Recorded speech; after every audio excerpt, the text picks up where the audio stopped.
இந்த வீடியோவை கடைசி வரைக்கும் பாருங்க. இந்த பொண்ணோட கணவர் ஃபைல பார்த்துக்கிட்டே தன்னோட மனைவியை சாப்பாடு போட சொல்றாரு. இந்த பொண்ணும் தன்னோட கணவனுக்கு சாப்பாடு போட்டுட்டு குழம்பு ஊத்திக்கிட்டு இருக்கும்போது அந்த பொண்ணோட மாமியார் அந்த பொண்ணை இடிச்சு விட்டுட்டு போறாங்க. அப்போ குழம்பு எல்லாமே தன்னோட கணவர் மேல கொட்டிருது. பயங்கர கோபமான கணவர் தன்னோட மனைவியை அடிச்சு, என்னடி நினைச்சுக்கிட்டு இருக்க, இப்பவே வீட்டை விட்டு வெளியே போடின்னு சொல்லி துரத்தி விட்டுறாரு. அந்த பொண்ணும் கிளம்பி தன்னோட அம்மா வீட்டுக்கு போயிடுறாள். 2 நாள் ஆனதுக்கு அப்புறம் அந்த பொண்ணோட புருஷன் வந்து, நான் தெரியாம பண்ணிட்டேம்மா, இனிமே இந்த மாதிரி பண்ண மாட்டேன், உன்னோட கால்ல வேணாலும் விழுகிறேன், தயவு செய்து வீட்டுக்கு வான்னு சொல்லிட்டு தன்னோட மனைவி கால்ல விழுகிறாரு. உடனே அந்த பொண்ணோட அண்ணன் வந்து, என்ன தைரியத்துல என்னோட வீட்டுக்கு வந்த, ஒழுங்கா வீட்டை விட்டு வெளியே போடான்னு சொல்லி திட்டுகிறாரு. உடனே இந்த பொண்ணு அவங்க அண்ணன் கிட்ட எதுவும் பேச வேணாம் அண்ணான்னு சொல்றா. அதுக்கு இந்த பொண்ணோட அண்ணன், இங்க பாருமா, இவன் ரொம்பவே மோசமானவன், இப்ப நீ இவனோட வீட்டுக்கு போனினா திரும்பவும் கண்ணை கசக்கிட்டு இங்கதான் வந்து நிப்ப, அதுக்கப்புறம் உன்னோட இஷ்டம்னு சொல்லிட்டு போயிட்டாரு. இவரும் ஒரு வழியா தன்னோட மனைவியை சமாளிச்சு வீட்டுக்கு கூட்டிட்டு போறாரு. அடுத்த நாள் இந்த பொண்ணு எக்ஸாமுக்கு படிச்சுக்கிட்டு இருந்தப்ப அந்த பொண்ணோட மாமியார் வந்து புக்க புடுங்கிட்டு, இங்க என்னடி பண்ணிக்கிட்டு இருக்கேன்னு கேக்குறாங்க. உடனே அந்த பொண்ணு, நான் என்னோட எக்ஸாமுக்கு படிச்சுக்கிட்டு இருக்கேன், ஏன் என்னோட புக்க புடுங்குனீங்கன்னு கேட்கிறாள். உடனே இந்த பொண்ணோட மாமியார், படிச்சுக்கிட்டு இருக்கும்போது தானே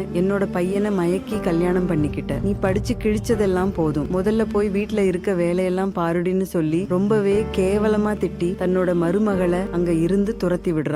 இப்படியே இந்த பொண்ணுக்கு தினமும் நிறைய கொடுமைகளை பண்ண ஆரம்பிக்கிறாங்க. இந்த பொண்ணு தினமும் நரக வேதனைய அனுபவிச்சுக்கிட்டு தன்னோட கணவன் கிட்ட அடியும் வாங்கிக்கிட்டு வாழ்ந்துகிட்டு இருக்காள். ஒரு நாள் நைட் இந்த பையன் சாப்பிட்டுக்கிட்டு சமையல் கட்டுல வேலை பார்த்துக்கிட்டு இருந்த தன்னோட மனைவிய கூப்பிட்டு, அம்மா எனக்கு சாப்பாடு எடுத்து வச்சுக்கிட்டு இருக்காங்க, நீ என்னடி பண்ணிக்கிட்டு இருக்கன்னு கேட்டுட்டு சரமாரியா தன்னோட மனைவியை அடிக்கிறாரு. அந்த பொண்ணு அடிய வாங்கிக்கிட்டு அழுதுகிட்டு இருக்கும்போது அந்த பொண்ணோட மாமியார் வந்து, உன்னை இந்த வீட்டை விட்டு துரத்தாம விடமாட்டேன்னு சொல்லிட்டு போறாங்க. அடுத்த நாள் இந்த பொண்ணு பாத்திரத்தை கழுவி கொண்டிருக்கும் போது இவங்க பண்ண கொடுமையெல்லாம் நினைச்சு பார்த்து பாத்திரத்தை கீழே தூக்கி போட்டு உடைக்கிறார். சமையல் கட்டில சத்தம் கேட்ட உடனே அம்மாவும் பையனும் அந்த சமையல் கட்டுக்கு போறாங்க. இந்த பையன் தன்னோட மனைவி கைய புடிச்சு, எதுக்காக டீ பாத்திரத்தை எல்லாம் தூக்கி போட்டு உடைக்கிறன்னு கேட்கிறார். உடனே இந்த பொண்ணு தன்னோட புருஷன் கைய தட்டி விட்டுட்டு ரூமுக்குள்ள போய் கதவை சாத்திக்கிறார். உடனே அம்மாவும் பையனும் கதவை உடைத்துக்கிட்டு உள்ளார போய் பார்க்கும்போது இந்த பொண்ணு பேன்ல தூக்கு கயிறு மாட்டிக்கிட்டு இருக்காள். உடனே இந்த பையன், யாரை கேட்டுட்டு இங்க தூக்கு கயிறு மாட்டுன்னு கேக்குறாரு. துணிச்சலா இந்த பொண்ணும் தன்னோட கணவரை பார்த்து, நான் தூக்குல தொங்குறதுக்காக மாட்டின கயிறு இல்லடா இது, பொட்ட பசங்க மாதிரி அம்மா பேச்ச கேட்டுக்கிட்டு என்ன கொடுமைப்படுத்துற, இதுல வேற நான் தூக்குல தொங்கணுமா, நான் என்ன பைத்தியமா, இந்த தூக்கு கயித்துல நீயும் உங்க அம்மாவும் சேர்ந்து மாட்டிக்கிட்டு சாவுங்கடான்னு சொல்லிட்டு அந்த வீட்டை விட்டு கிளம்பி தன்னோட தாய் வீட்டுக்கு போறாள். இந்த பொண்ணு எடுத்த முடிவு சரின்னு நினைக்கிறவங்க